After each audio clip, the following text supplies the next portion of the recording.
तो last lecture में हम लोगों ने पढ़ा था करंट कैरिंग स्ट्रेट वायर पे फोर्स, उसका मैग्नीट्यूड हमने किया था ILB sin थीटा। और डायरेक्शन के लिए मैंने तुम्हें बताया था, एक तो L क्रॉस B हो गई, दूसरा मैंने RHR बताया था, और एक बताया था स्कूल के लिए। इतना हम ऑलरेडी कर चुके हैं। अब नेक्स्ट पॉइंट सुनो।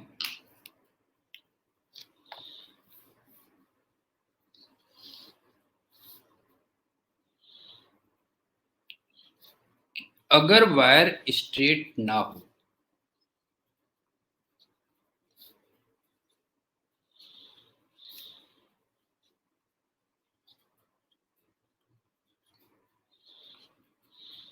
बट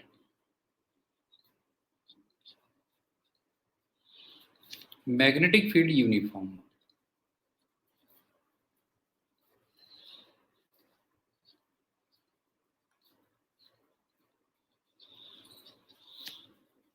फॉर एग्जांपल मान लो ये है,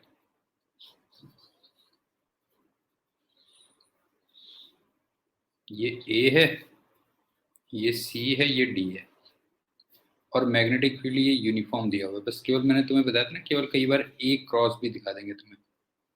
ये भी दिया हुआ है और ये I करंट है इसमें। तो तुम चाहे तो सीधे A को ना D से ज्वाइन कर सकते हो और इसको एक स्ट्रेट वायर मान लो, बस हो गया। इसका मतलब जो फोर्स ACD में होगा वही फोर्स AD में आता है, ये ध्यान रखना। Force on ACD equal to force on AD। और AD में फोर्स कितना होगा, देखो I L क्रॉस B, और बाय द वे यहाँ पे जो L वेक्टर होगा वो AD वेक्टर होगा। बताओ ये क्लियर हुई बात, नहीं हुई बेटा? ये बात क्लियर हुई कि नहीं हुई कि अगर फील्ड यूनिफॉर्म हो तो आप सीधे सीधे क्या कर सकते हो, इनिशियल और फाइनल पॉइंट को ज्वाइन कर सकते हो। अच्छा, यहाँ से एक चीज तुम्हें और नहीं लग रही है कि अगर इनिशियल और फाइनल पॉइंट्स कोइंसाइड कर जाएं, इसका मतलब एक क्लोज्ड करंट कैरिंग लूप हो जाए और उसको फिर यूनिफॉर्म मैग्नेटिक फील्ड में रख दिया जाए, तो उस पर नेट फोर्स 0 आ जाएगा। बताओ आ रहा है कि नहीं आ रहा? तो जो है, अगर इनिशियल और फाइनल पॉइंट्स कोइंसाइड कर जाएं, इसका मतलब एक क्लोज्ड करंट कैरिंग लूप हो जाए और उसको यूनिफॉर्म मैग्नेटिक फील्ड में रख दिया जाए, तो फिर उस पर नेट फोर्स 0 हो जाएगा। तो दूसरा यहीं से मैं रिजल्ट निकाल दे रहा हूँ कि अगर इनिशियल और फाइनल पॉइंट्स कोइंसाइड कर जाएं, इनिशियल एंड फाइनल पॉइंट्स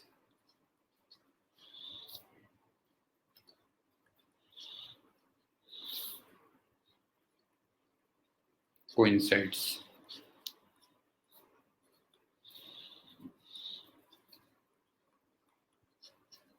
और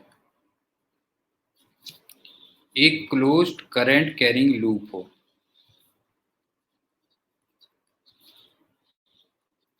करंट कैरिंग लूप,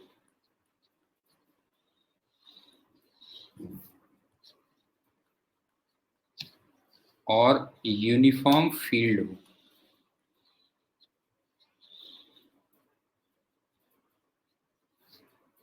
तो फिर जो नेट फोर्स आएगा वो 0 आएगा।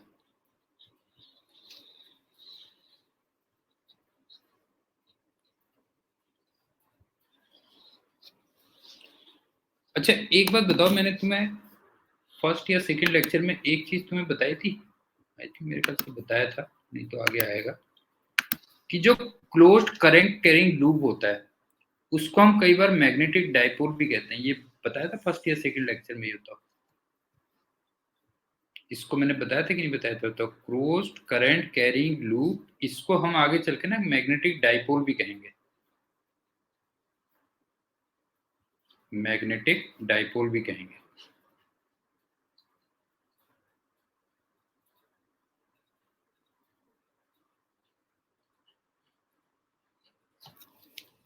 इसका मतलब एक रिजल्ट ये निकला कि मैग्नेटिक डाइपोल में डाइपोल को यूनिफॉर्म फील्ड में रखोगे तो उस पर नेट फोर्स 0 आएगा ना। इसका ये मतलब भी तो हुआ कि नहीं हुआ, बताओ जो है। इसका मतलब मैग्नेटिक डाइपोल पे यूनिफॉर्म मैग्नेटिक फील्ड में नेट फोर्स 0 आएगा, क्यों? तो देयरफॉर ये हो गया net force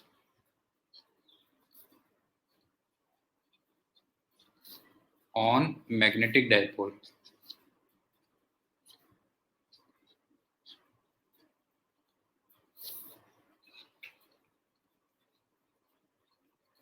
in uniform field.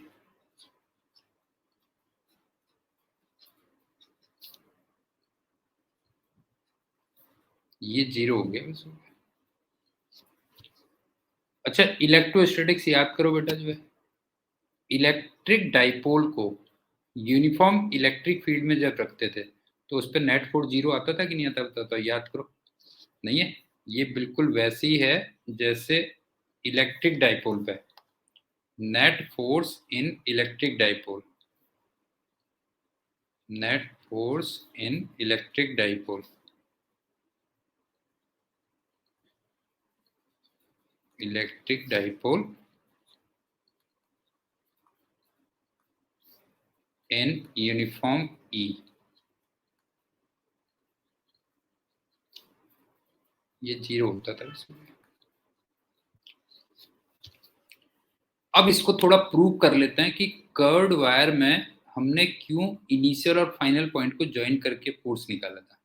उसको थोड़ा सा प्रूव कर देता हूं, देखो कैसे।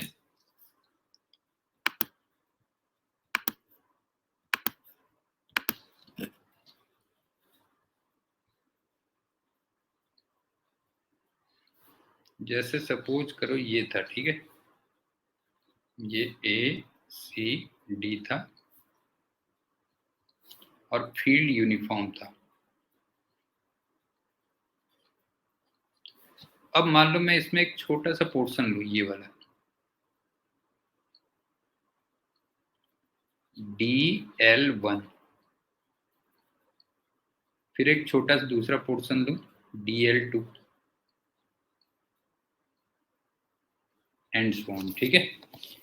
अब ये बताओ कि DL1 DL2 एक्सेट्रा, इनको तो स्ट्रेट वायर मान सकते हो कि नहीं मान सकते, बताओ जो है।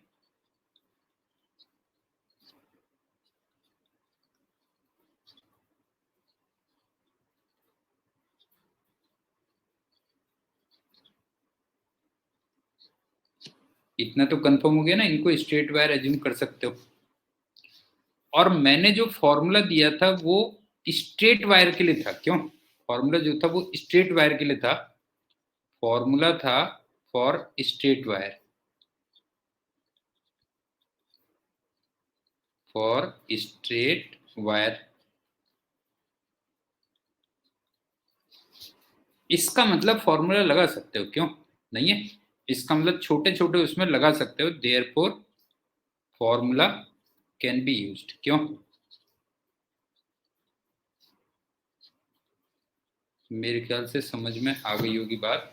मैंने पूरे वायर को छोटे छोटे स्मॉल स्ट्रेट वायर्स में ब्रेक कर दिया। तो अब मेरे को ये बताओ कि अगर मुझे DF1 निकालना होता तो फिर ये होता IDL1 क्रॉस B। इसी टाइप से DF2 निकालना होता तो ये IDL2 क्रॉस B हो गया एंड सो ऑन, क्यों?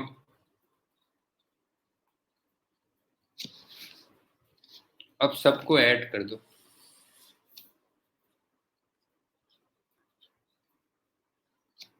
तो ये बताओ DF1 प्लस DF2 सब मिलके F बन जाएगा ना, नेट।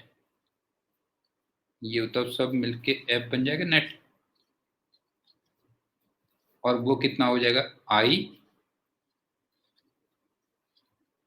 IDL1 प्लस DL2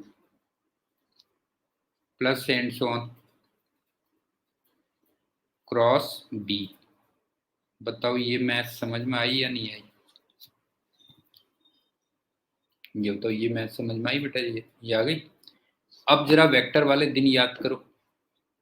ये बताओ dl1 plus dl2 plus dl3 सब मिलके वो AD वेक्टर बनेगा या नहीं बनेगा? बताओ।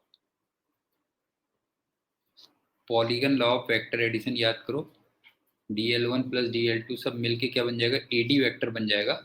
तो इसका मतलब ये आ गया I into AD vector cross B।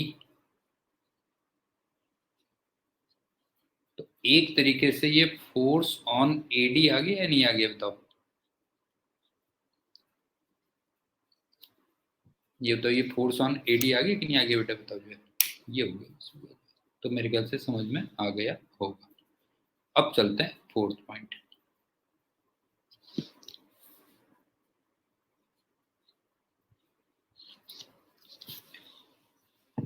अगर मैग्नेटिक फील्ड नॉन यूनिफॉर्म हो तो फिर फोर्स इंटीग्रेशन से निकलेगा। सिंपल सी बात है। क्यों?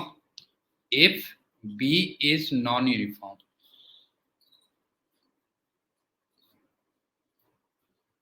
नॉन यूनिफॉर्म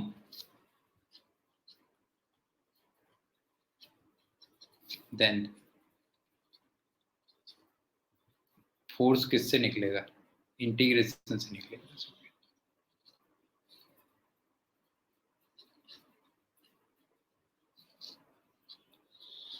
समझ में आ गई बात? ये कह कोर्स का हम फ्लो कुछ ऐसा मैं सोच रहा हूं अभी कि हम जुलाई में मतलब जून में मैग्नेटिक्स खत्म करें, जुलाई में EMI और AC खत्म करें और अगस्त तक ऑप्टिक्स खत्म करें। कोई बात नहीं, थोड़ा एक टेंटेटिव कह रहा हूँ, टेंटेटिव जून में मैग्नेटिक्स मान लेते हैं, फिर जुलाई में कंपनसेट हो जाएगा। जुलाई में EMI और AC मान लो, अगस्त में ऑप्टिक्स मान लो, अगस्त, सितंबर में मैग्नेटिक्स, अक्टूबर में हीट एंड थर्मोडायनेमिक्स, नवंबर में फ्रिंज टॉपिक्स। फिर से कह दिया क्या मैंने? एक सेकंड रुक जाओ, फिर से कैसे कह दिया? एक सेकंड ना रुक जाओ, मैंने क्या बोला? मॉडर्न फिजिक्स था वैसे, वो मॉडर्न फिजिक्स बोला होगा मेरे ख्याल से। एक बार दोबारा सुन लेते। जुलाई में EMI AC, अगस्त में ऑप्टिक्स, अगस्त, सितंबर में मॉडर्न, अक्टूबर में हीट, नवंबर में फ्रिंज टॉपिक्स। नवंबर तक मान लो, ये टेंटेटिव ये रखते हैं, ठीक है? नवंबर तक मान के चलते हैं। वो फ्रिंज में ही आ जाएगा ना, फ्रिंज टॉपिक्स में ही आ जाएगा। मुझे फ्रिंज में सब आ जाता है, फ्रिंज टॉपिक्स में सारी चीजें कवर हो जाएंगी। तो नवंबर तक टेंटेटिव मान लो ये। तो फोर्स किससे निकलेगा? इंटीग्रेशन से निकलेगा, बस हो गया। अब चलते हैं एग्जाम्पल्स। तो मेरे ख्याल से काफी हद तक वेल इन टाइम है। तूने बहुत अच्छा पूछा। आजकल फ्रिंज वो आ रहा है ना, फ्रिंज वर्ड आ रहा है काफी जगह। क्यों? फ्रिंज वर्ड नुपुर शर्मा के उसमें भी आया था ना, तुम्हें याद होगा। वैसे फ्रिंज का मतलब होता है सड़क चाप। समझ गए ना? फ्रिंज का मतलब होता है सड़क चाप बेटा। अब चलते हैं एग्जाम्पल्स में। सबसे पहले RHR के कर लेते हैं। राइट हैंड रूल के एग्जाम्पल्स कर लेते हैं। एक बार देखूंगा फ्रिंज का और मतलब भी होता होगा। हाँ वैसे मैंने सोचा नहीं, फ्रिंज का एक ही नहीं मतलब होता ना, कई बार तू जानता भी बेटा जो। तो एक बार फिर से देखेंगे। RHR, ये करंट है और ये मैग्नेटिक फील्ड है। तो जरा बताना इसमें RHR लगा के देखना किधर को होगा। इसमें RHR लगा के देखो किधर को होगा। नहीं मेरे ख्याल से नीचे को आएगा, नीचे को आएगा। देख बेटा, ये होता था डायरेक्शन ऑफ करंट, ये होती थी डायरेक्शन ऑफ करंट, ये होता था मैग्नेटिक फील्ड। तो इसका मतलब फोर्स नीचे को आएगा। अगर देखो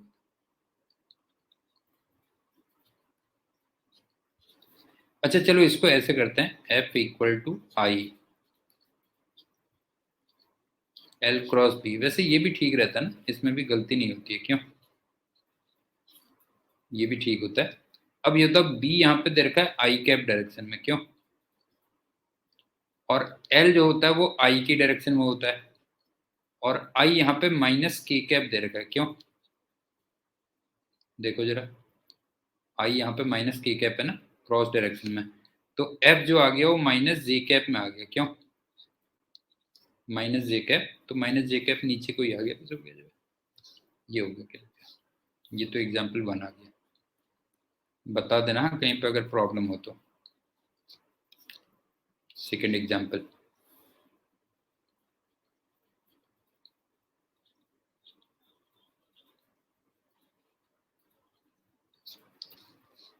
मान लो ये मैग्नेटिक फील्ड है और करंट ऐसे नीचे को है।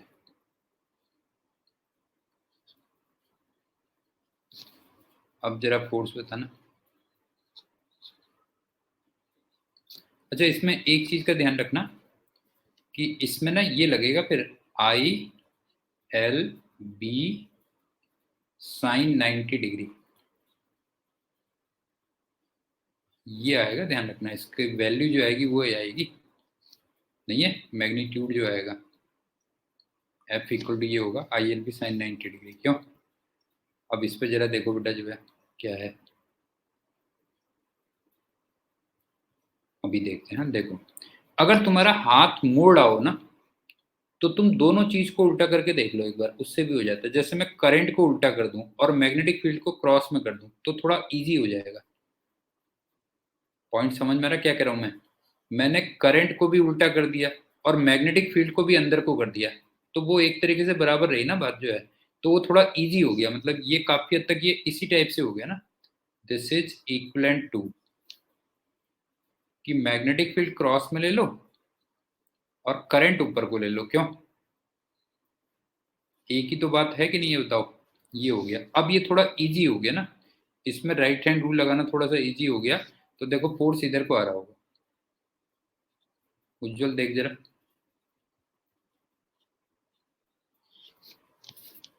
ये हो गया।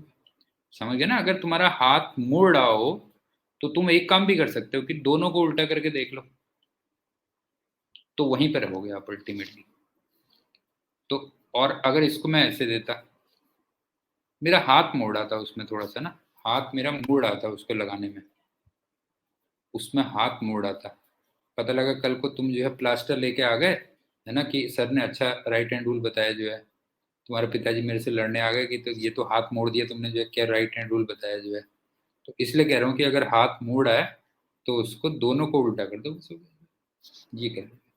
अब ये बताओ F equal to I L cross B, जरा इसको चेक कर लेते हैं। देखो, एल का मतलब हो गया माइनस जे कैप में, क्यों? देखो जरा, एल का मतलब हो गया माइनस जे कैप में, और बी का मतलब हो गया प्लस के कैप में, प्लस के कैप में आ गया। तो फोर्स यहाँ से जरा देखना, देयरफॉर जो फोर्स आ रहा होगा वो माइनस आई कैप में आ रहा होगा। देखो जरा जोशी, देख बेटा ये आ रहा है कि नहीं आ रहा है? ये हो गया। अब चलते हैं थर्ड एग्जाम्पल में।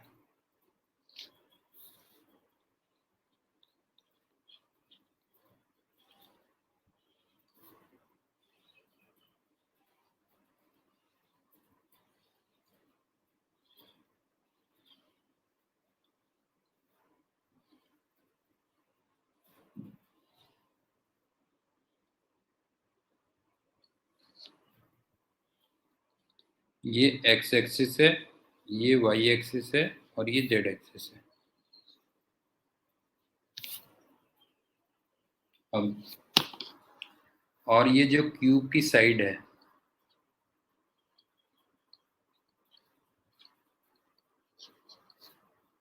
वो ए दे रखी है तुम्हें। अब इसमें सपोज करो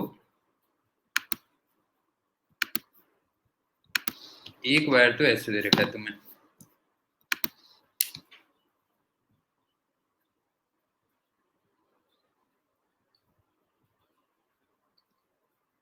और इसमें आई करंट है, और मान लो एक वायर ये है,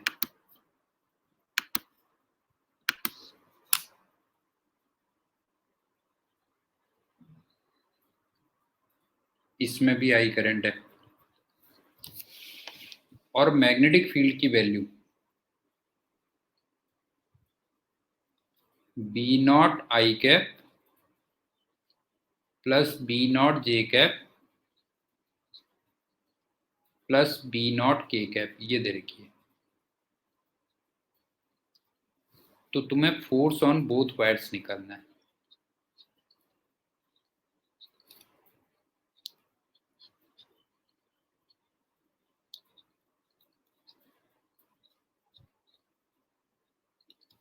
इसको मैं 1 कह दे रहा हूं, इसको 2 कह दे रहा हूं। अब मुझे ये बताओ, सबसे पहले जो मैग्नेटिक फील्ड मैंने तुम्हें दिया हुआ है वो यूनिफॉर्म है या नहीं है, पहले ही बताओ। मैग्नेटिक फील्ड यूनिफॉर्म है या नहीं है बेटा? जो है यूनिफॉर्म है, बिकॉज बी नॉट की वैल्यू कांस्टेंट है, आई कैप जे कैप के कैप सब कांस्टेंट है, तो इसका मतलब मैग्नेटिक फील्ड तो यूनिफॉर्म है।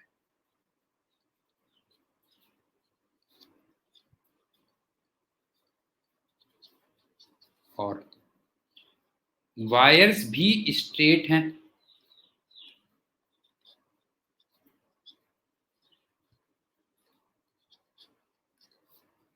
इसका मतलब फॉर्मूला तो लगा सकते हो,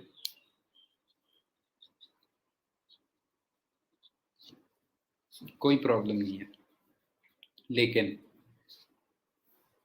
आई एल बी साइन थीटा में ये थीटा ये प्रॉब्लम करेगा।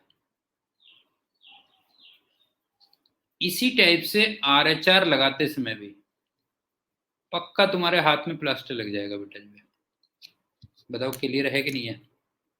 अगर तुम चाहोगे I L B sine theta लगाओ और आर एच आर लगाओ तो इसमें पक्का प्लास्टर लेके आओगे बेटा। जो है तो फिर हम ओरिजिनल फॉर्मूले में चलते हैं। बस हो गया। ये बताओ एफ इक्वल टू, जैसे अगर मैं F1 कहूं तो वो लगा देना आई L1 क्रॉस बी आ गया, और इसी टाइप से अगर मैं F2 कहूं तो आई L2 क्रॉस बी आ जाएगा, और इससे पक्का काम भी होगा ना। पक्का काम मतलब पूरा आई कैप जे कैप के कैप में तुम्हें फोर्स पता चलेगा, क्यों? पूरा पक्का काम होगा जो है। अच्छा, इसमें से बी वेक्टर गिवन है, तो तुम्हें सिर्फ L1 वेक्टर और L2 वेक्टर ही तो रह गए, बस हो गया। क्यों? अगर मैं ये तुम्हें दे दूं तो उनका क्रॉस प्रोडक्ट निकाल के तुम फोर्स निकाल लेना, बस हो गया जो है। तो मेरे ख्याल से बात समझ में आ गई होगी। क्यों? तो अब जरा L1 वेक्टर और L2 वेक्टर बता देता हूँ कैसे करोगे।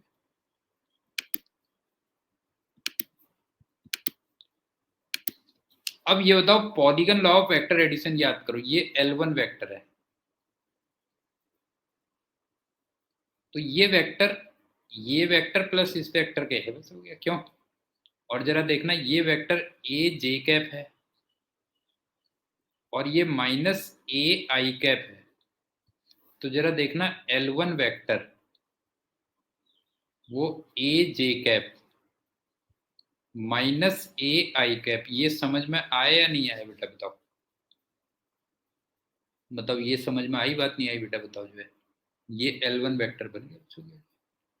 अच्छा, L1 वेक्टर को निकालने का एक दूसरा तरीका भी था, बताता हूं क्या। ये बताओ, इस पॉइंट के जो कोऑर्डिनेट थे वो a,0,0 थे, और इस पॉइंट के जो कोऑर्डिनेट थे, नहीं है, इस पॉइंट के जो कोऑर्डिनेट थे वो 0,a,0 रहे होंगे, इस पॉइंट के कोऑर्डिनेट। तो L1 वेक्टर तुम्हें याद है, इसके कोऑर्डिनेट में से इसके कोऑर्डिनेट माइनस करो और उसके आगे आई कैप जे कैप के कैप लगाते जाओ, याद आ रहा है कि नहीं आ रहा है बेटा, ये बताओ। इसके कोऑर्डिनेट में से इसके कोऑर्डिनेट माइनस करते जाओ और उसके आगे आई कैप जे कैप के कैप लगाते जाओ। तो इसका मतलब L1 वेक्टर तुम अभी भी देखो वही आ रहा होगा, 0 माइनस ए आई कैप प्लस ए माइनस 0 जे कैप, ये हो गया, बस हो गया। तो यहां से तुम L1 वेक्टर निकाल सकते हो। अच्छा, इसी टाइप से L2 वेक्टर पे आ जाओ।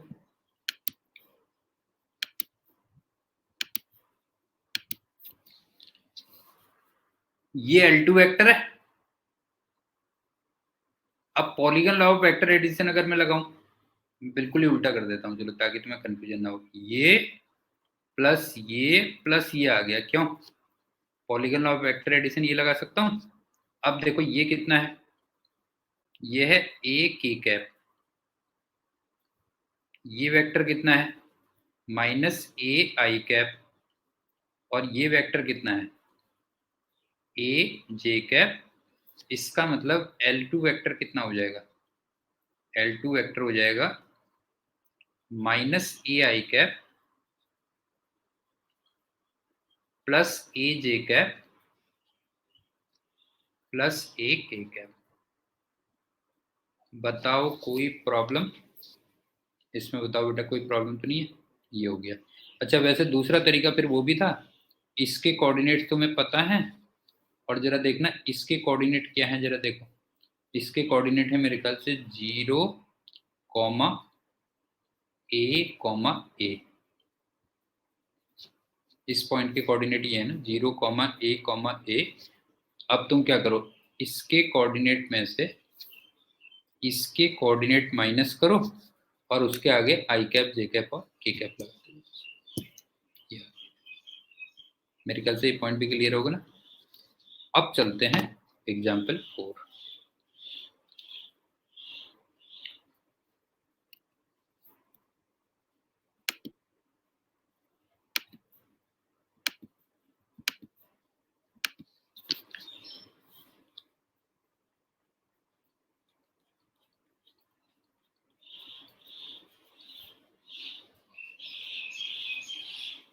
ये थीटा है, ये स्मूथ है,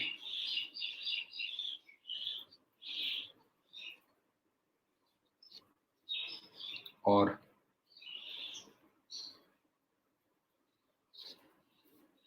यहाँ पे एक करंट कैरिंग वायर है।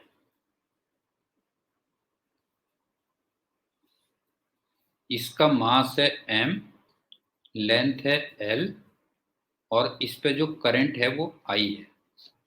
ये हो गया। और इस पे मैग्नेटिक फील्ड ऊपर को है।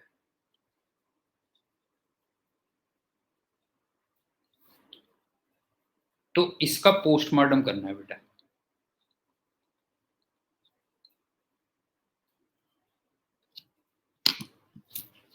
अब मुझे बताओ वायर पे कितने फोर्स तुम्हें दिख रहे हैं। देखो, मैग्नेटिक फोर्स बाद में लगाएंगे, पहले दूसरे फोर्स जो होते हैं वो लगा लेते हैं। एक बात बताओ, वायर पे एक तो लगा mg,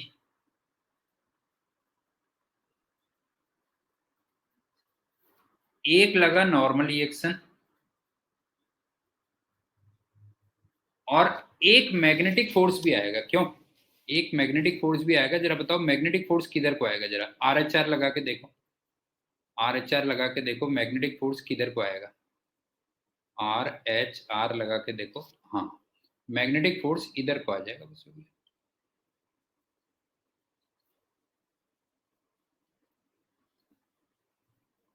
नहीं है, लगा लोगे ना RHR, तो लगा लोगे, इसमें मैग्नेटिक फोर्स राइट में आ जाएगा। और अगर नहीं लगा पा रहे हो तो एक बार फिर वही अपनी ओरिजिनल मेथड में चलते हैं। I L क्रॉस B, तो देखो B तो यहां पर है जे कैप में, क्यों? और L वेक्टर यहां पे है माइनस के कैप में।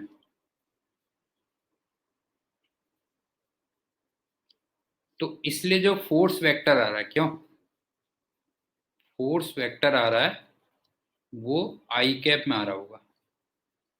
बताओ इसमें कोई प्रॉब्लम तो नहीं है ना? इसमें कोई प्रॉब्लम तो नहीं है फोर्स निकालने में। अच्छा, इस फोर्स की जरा वैल्यू भी दे दो। Force equal to I L B, sine theta होता है। अब बताओ साइन कितना एंगल लिखूं, बताओ ये बताओ, आई एल बी साइन कितना लिखूं बताओ जो है। हाँ साइन 90 डिग्री होगा, बिल्कुल सही कहा, साइन 90 डिग्री होगा। बिकॉज ये वाला जो एंगल होता है ये किस किस के बीच में होता है बताओ, ये होता है बिटवीन करंट, हाँ वैसे तो वो होता है between L vector and B, लेकिन इसको तुम ये भी कह सकते हो बिटवीन करंट एंड बी, क्यों? और सिंपल सी बात है, करंट तुम्हें दे रखी है क्रॉस डायरेक्शन में, और magnetic field plane of paper में दिया हुआ, क्यों? प्लेन ऑफ पेपर में, तो 90 डिग्री आ गया। तो मेरे ख्याल से ये तीन फोर्स समझ में आ गए होंगे ना, नॉर्मल रिएक्शन, एमजी और मैग्नेटिक फोर्स। अब इसके फिर दो केसेस हो गए, बस हो गया। पहला केस, अगर वायर इक्विलिब्रियम पे है, अगर वायर इक्विलिब्रियम पे है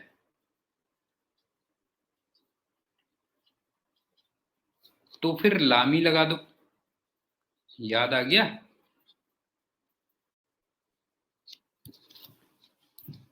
याद आ रहा है कि नहीं आ रहा बताओ, अगर वायर इक्विलिब्रियम पे है तो लामी लगा दो। दूसरा, हाँ तीन फोर्सेस के अंडर इक्विलिब्रियम पे है ना, ये तीन फोर्सेस के अंडर इक्विलिब्रियम पे है। अगर वायर इक्विलिब्रियम पे नहीं है, if wire not in equilibrium, तो भी जुगाड़ है मेरे पास, ऐसा नहीं।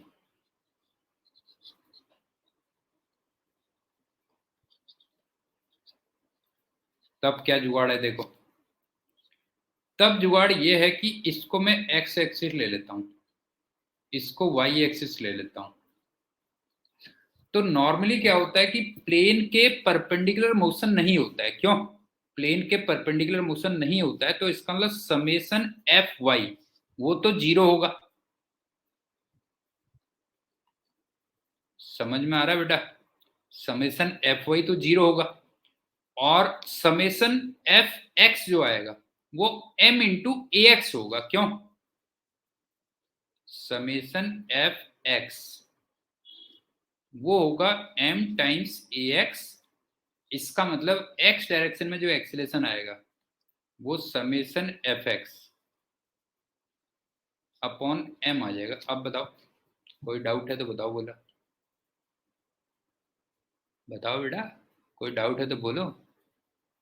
हाँ समझ में आ गया कि अगर इक्विलिब्रियम पे है तो लामी लगा दो, अगर इक्विलिब्रियम पे नहीं है तो फिर याद रखना कि perpendicular to plane normally motion नहीं होता है, तो summation F Y zero, motion जो होगा वो एक्स डायरेक्शन में होगा, तो summation F X equal to M times A X हो जाएगा, यहाँ से ए एक्स निकाल, ये है।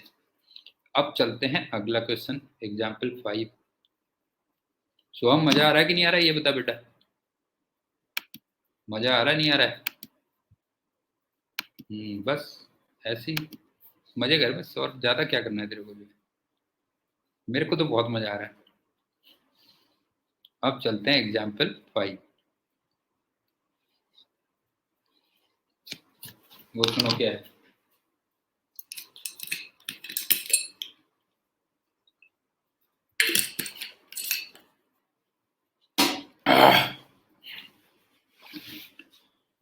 तुम्हें जो मैग्नेटिक फील्ड दिया हुआ है वो दे रखा है माइनस,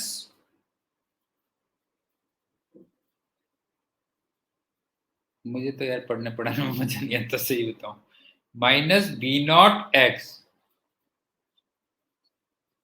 के कैप। अब चक्कर गया ना तुम्हारे आंटी के, तुम्हारे दो गुरु भाइयों के, हाँ तुम्हारे आंटी के, तुम्हारे गुरु भाइयों के, और तुम्हारे मिंचू मुन्ना के, उनके खर्चे भी तो निकालने हैं। समझ में आई बात? और अपने जो घूमने घामने के खर्चे हैं बेटा जो है वो भी तो निकालने के, नहीं निकालने जो है, अदरवाइज मुझे मजा नहीं आता बेटा जो है, समझ गए ना, ये पढ़ने पढ़ाने में। तो मैग्नेटिक फील्ड तो तुम्हें दिया हुआ ये, और एक वायर है,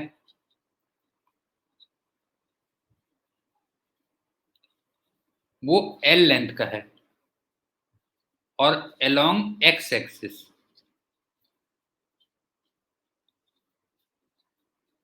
लाई कर रहा है, और करंट भी I है, और ये भी टूवर्ड्स पॉजिटिव एक्स एक्सिस है, टूवर्ड्स पॉजिटिव एक्स एक्सिस। तो तुम्हें मैग्नेटिक फोर्स निकालना है कितना होगा।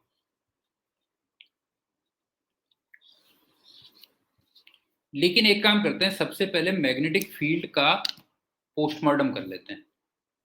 नहीं है, ये पोस्टमार्टम भी तुम्हारा बहुत काम आएगा।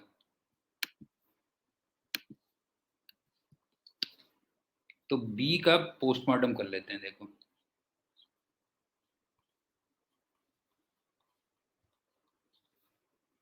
सुनो, इसकी डायरेक्शन माइनस के कैप में है,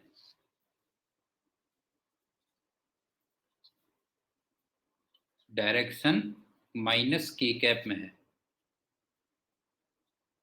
और माइनस के कैप को नॉर्मली हम क्रॉस से दिखाते हैं। क्यों दिखाते हैं ना, अगर ये एक्स हो ये वाई हो तो फिर हम माइनस के कैप को क्रॉस से दिखाते हैं। एक तो ये हो गया, ये तो डायरेक्शन हो गया। और जो मैग्नीट्यूड है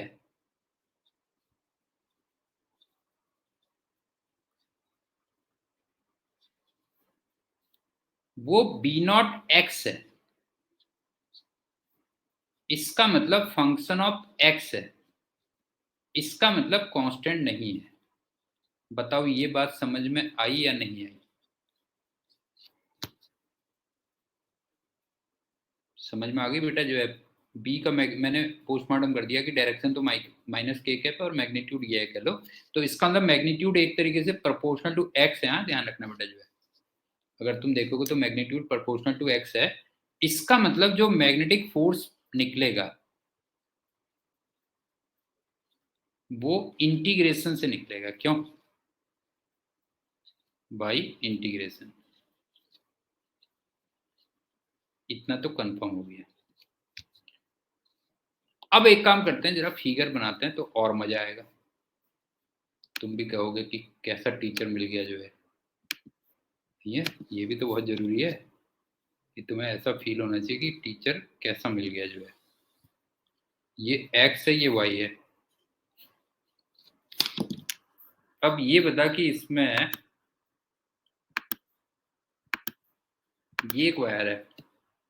ये एक वायर है, देख, एल लेंथ का था, ध्यान रखना। तो इसका मतलब इसका ये वाला एंड अगर मान लो x इक्वल टू एक्स पे है तो फिर ये वाला end x equal to X plus L पे है। क्यों, इसका यही तो मतलब हुआ कि नहीं हुआ, बताओ जरा। अगर x इक्वल टू एक्स पे है तो दूसरा एंड x प्लस एल पे है और इधर को करंट है, और मैग्नेटिक फील्ड तुम्हें क्रॉस डायरेक्शन में दिख रहा है। लेकिन जैसे जैसे x की वैल्यू बढ़ रही है मैग्नेटिक फील्ड बढ़ता जा रहा है। इसका मतलब लाइंस क्लोज होती जा रही हैं। बताओ ये कुछ समझ में आ रहा है कि नहीं आ रहा है। पहले मैग्नेटिक फील्ड समझ में आया कि नहीं आया। देखो मैग्नेटिक फील्ड देखो बेटा। जो है एक तो क्रॉस डायरेक्शन में है, और जैसे जैसे x की वैल्यू बढ़ रही है, क्यों, x की वैल्यू जैसे जैसे बढ़ रही है वैसे वैसे मैग्नेटिक फील्ड बढ़ता जा रहा है। इसका मतलब लाइंस क्लोज होती जा रही है। क्यों, लाइंस क्लोज होती जा रही है। तो इस टाइप का मैंने बना दिया कह लो। जो है अब जरा इस पे RHR लगा के बताओ फोर्स किधर को आएगा। इस पे तो चलो RHR लगा ही दो, और इस पे बताओ फोर्स किधर को आएगा। इस पे RHR लगा के बताओ और बताओ फोर्स किधर को आएगा। RHR लगाओ और बताओ फोर्स किधर को आएगा बेटा। अबे उल्लू, तू मेरा नुकसान करवा देगा। मैग्नेटिक फील्ड अंदर को और करंट इधर को, ये ऊपर को आएगा। तो जो इस पे फोर्स आएगा वो आएगा ऊपर को।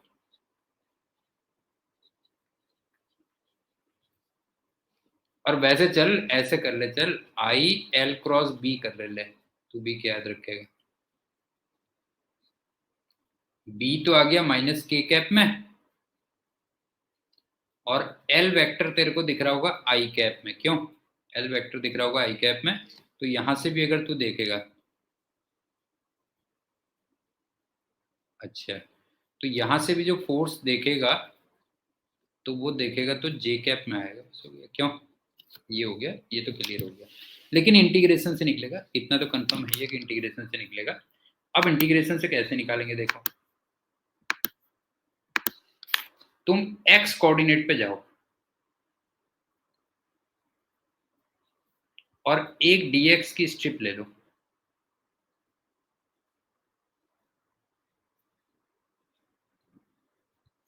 अब ये बताओ इस पे जो छोटा सा फोर्स होगा वो कितना होगा, B at coordinate X, B I L B होता है ध्यान रखना, I L B I into D X, बताओ ये क्लियर है या नहीं है बेटा, बताओ।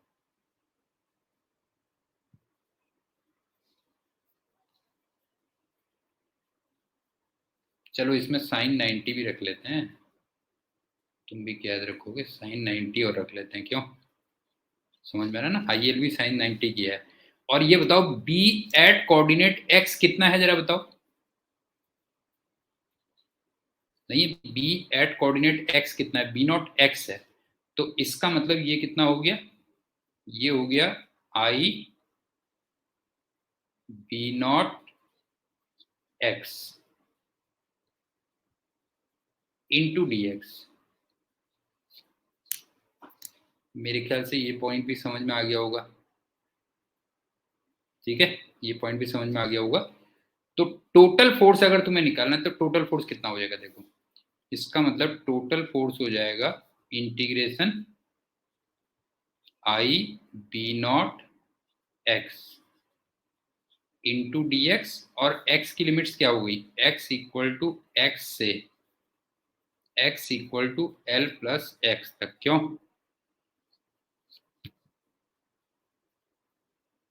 क्लियर हो गया। तो अब वैल्यू रख दो, बस हो गया, ये आ गया मेरे ख्याल से I B naught by 2 L plus X का स्क्वायर माइनस एक्स का स्क्वायर, जरा चेक करना ये इतना फोर्स आएगा नहीं आएगा बेटा, बताओ।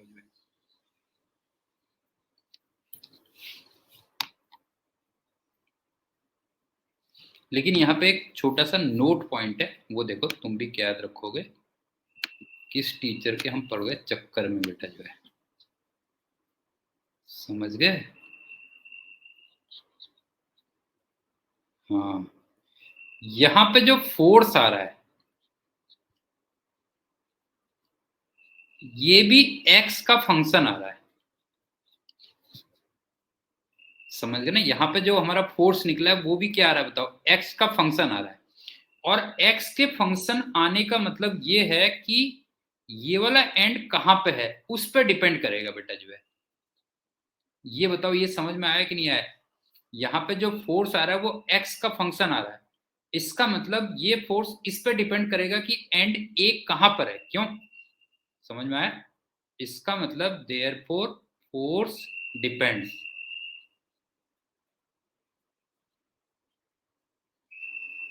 Upon the position of A, upon the position of A, ये है, बस हो गया।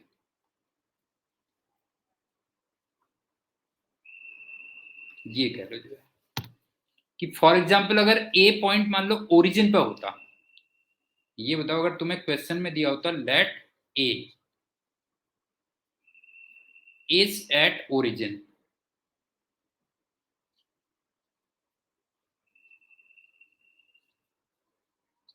तो फिर एक्स को 0 रख देते,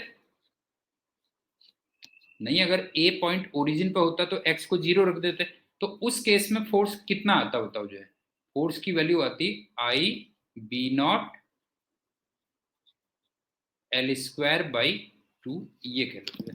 सो हम समझ में आ गई बात, नहीं आई बेटा ये बता जो है, कि फाइनली इंटीग्रेशन के बाद जो हमारा नेट फोर्स निकला वो एक्स पे भी डिपेंड कर रहा था। और एक्स हमने क्या एज्यूम किया था?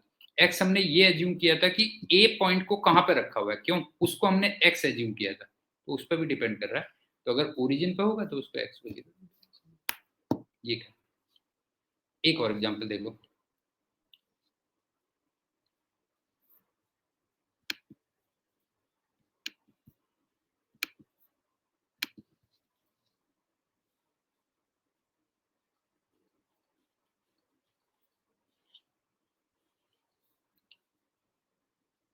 क्रॉस में मैग्नेटिक फील्ड दिया हुआ है और तुम्हें ये यूनिफॉर्म दिया हुआ है,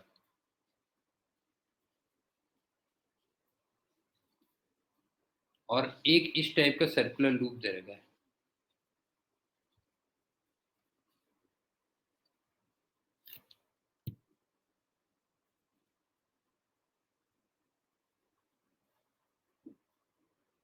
तू बेटा तू मेले को जो है ना, तू मेले को कल देगा पलेछान।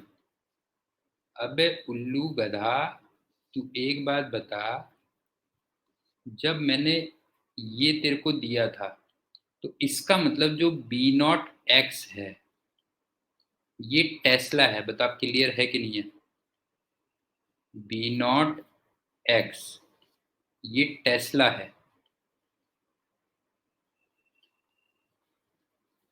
इसका मतलब यहाँ पे जो बी नॉट है, अब समझ में आ गया बेटा, वो टेस्ला पर मीटर है। फिर टेस्ला पर मीटर। अब क्लियर है कि नहीं है बता?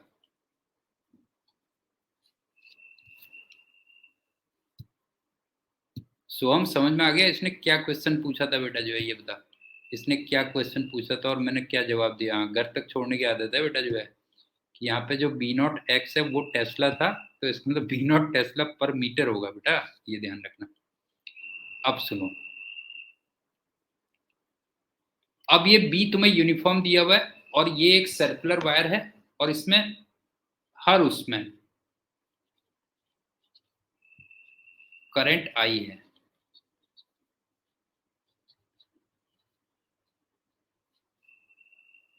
और सर्किल की जो रेडियस है वो आर दे रखी है। तो तुम्हें पूरे लूप में नेट फोर्स निकलना कितना होगा?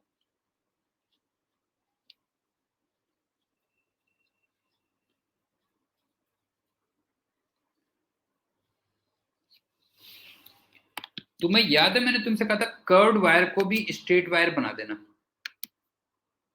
याद है ये बोला था ना, कर्व्ड वायर को भी स्ट्रेट वायर बना देना। तो एक बात बताओ, एक स्ट्रेट वायर तो ये हो गया, एक स्ट्रेट वायर तो ये बन गया,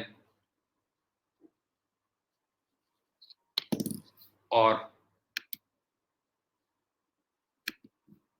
एक स्ट्रेट वायर ऊपर से बना ना, देखो ये वाला देखो, जब मैंने इसको ज्वाइन किया तो एक यहां से स्ट्रेट वायर आ गया। समझ में आ रही बात बेटा, ये बताओ। और एक स्ट्रेट वायर यहां से नीचे से बना। आप ये देखो, ये वाला जो वायर है यहां से भी एक स्ट्रेट वायर आया, क्यों? तो इसका मतलब ये तीन स्ट्रेट वायर हो गए, क्यों?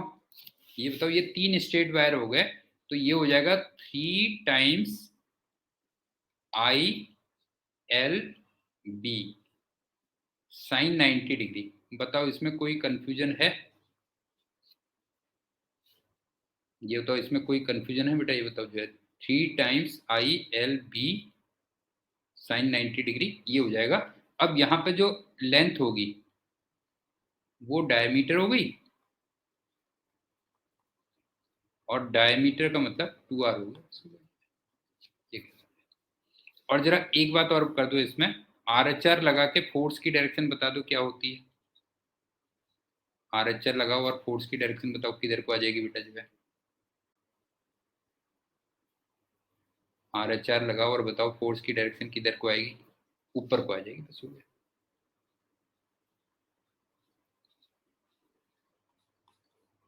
लेकिन तुम जानते हो घर तक छोड़ने की आदत है। F इक्वल टू आई, आदत से मजबूर हूं, L क्रॉस B से भी कर लेते हैं, क्यों नहीं है? L क्रॉस B से भी कर लेते हैं। L वेक्टर बताओ किस डायरेक्शन में लिखूं इसमें? L वेक्टर यहाँ पे किस डायरेक्शन में लिखूं जरा बताओ। अबे राइट नहीं, अब आई कैप जे कैप के कैप करेगा, उल्लू गधा। हाँ, तो L वेक्टर यहाँ पे आएगा आई कैप में। हाँ, और B वेक्टर किधर को आएगा जरा बता।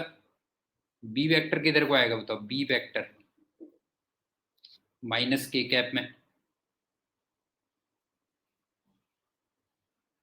तो इसका मतलब F वेक्टर किधर को आएगा जरा देखो। F वेक्टर जरा देख किधर को आ रहा है बेटा, जो है जे कैप में आ रहा होगा, क्यों? F वेक्टर आएगा जे कैप में, ये कहने। तो मेरे ख्याल से ये भी समझ में आ गया होगा। एक क्वेश्चन और बताओ, उसके बाद फिर चलते हैं अगले टॉपिक में।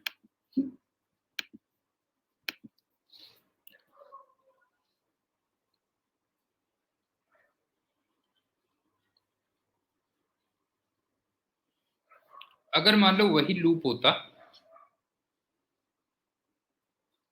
ऐसे होता मान लो, अब बताओ फोर्स कितना होता?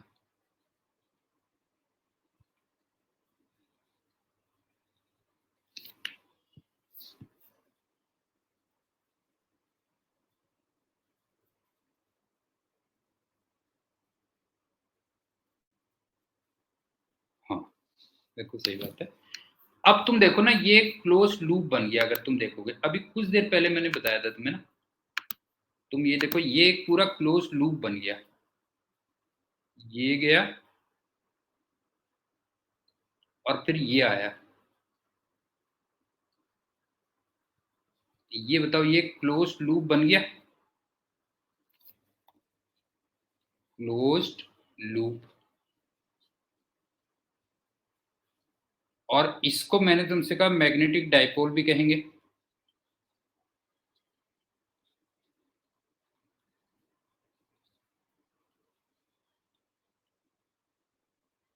और इस मैग्नेटिक डाइपोल को यूनिफॉर्म बी में रखा हुआ है।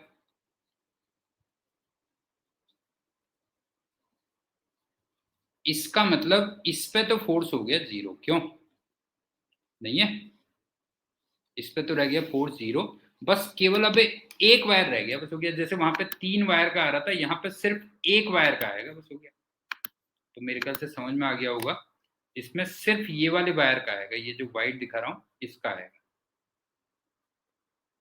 और इसको तुम स्ट्रेट कर लोगे, क्यों स्ट्रेट कर लोगे, तो इसका मतलब इस पे फोर्स आएगा, और वो आएगा I L B sine 90 degree.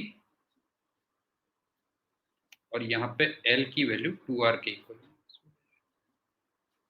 और ये फोर्स भी वही आर एच आर लगाओगे तो अपवर्ड्स ही आएगा, क्यों?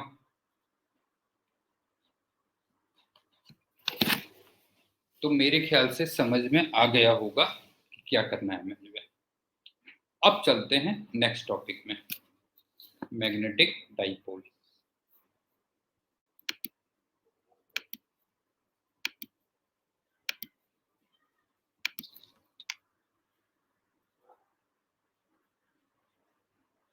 Magnetic dipole.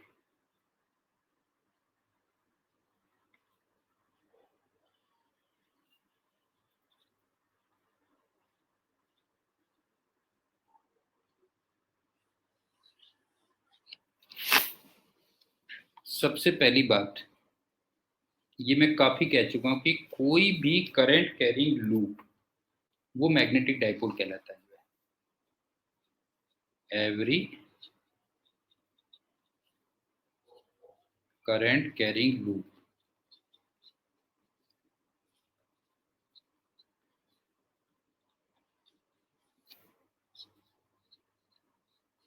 That is a magnetic dipole.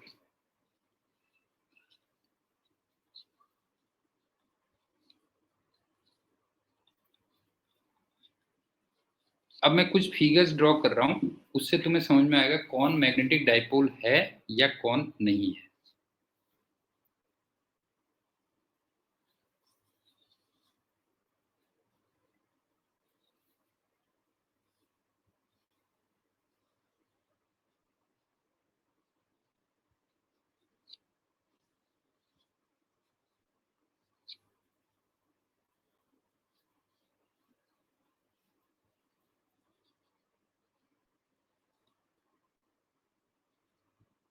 बताते हुए चलो, फर्स्ट फिगर मैग्नेटिक डाइपोल है या नहीं है? फर्स्ट फिगर मैग्नेटिक डाइपोल है या नहीं है बेटा जो है? ये है। सेकंड फिगर मैग्नेटिक डाइपोल है या नहीं है? वो नहीं है।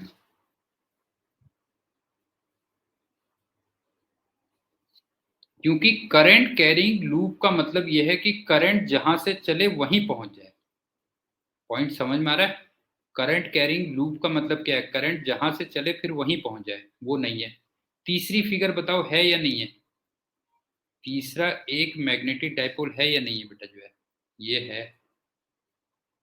और लास्ट फिगर बताओ है या नहीं है?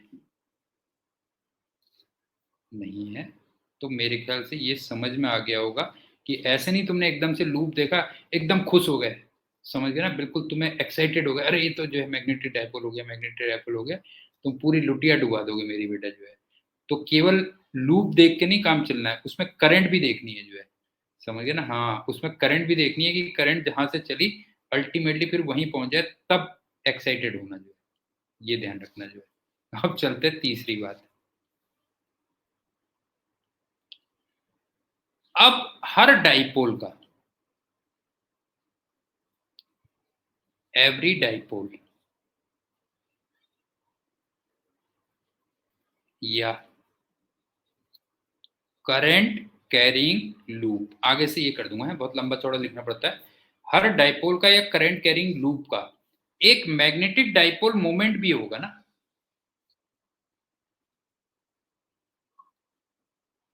मैग्नेटिक डाइपोल मोमेंट भी होगा।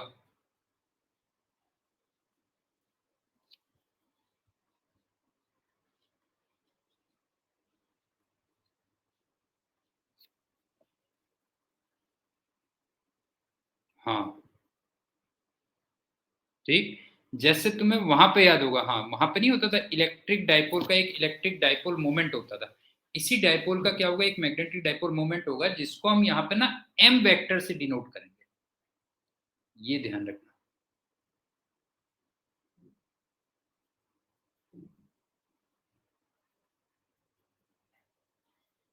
अच्छा, ये कह रहा है एग्री एवरी मैग्नेटिक डाइपोल, ये कह ले।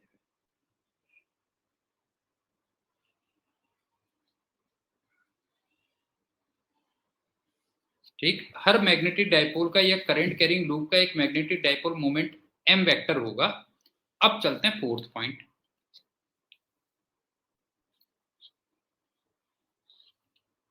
एम वेक्टर का मैग्नीट्यूड,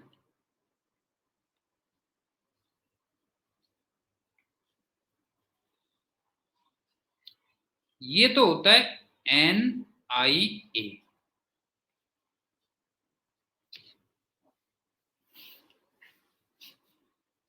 यहां पे जो एन होते हैं वो नंबर ऑफ टर्न्स होंगे, कितने हैं उसमें, नंबर ऑफ टर्न्स। और ए समझ में आ ही रहा होगा, एरिया ऑफ लूप है। एरिया ऑफ लूप, इसका मतलब एम की जो यूनिट होगी वो एम्पियर मीटर स्क्वायर। बताओ ये लग रही है तुम्हें, नहीं लग रही है बेटा, ये बताओ। समझ में आ गया? बताओ। एम वेक्टर का जो मैग्नीट्यूड होता है वो होता है एन आई ए। एन यहाँ पे नंबर ऑफ टर्न्स हो गए, आई तो करंट हो ही गई, और ए एरिया ऑफ लूप आ गया, ये कह लो जो है। अब चलते हैं एम वेक्टर की डायरेक्शन।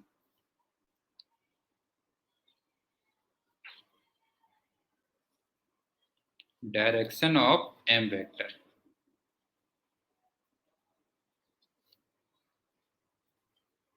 लेकिन उससे पहले देखूंगा टाइम कितना हुआ। हाँ, बस ये टू बी कंटिन्यूड ही होगा, फिर वो ज्यादा बेटर रहेगा।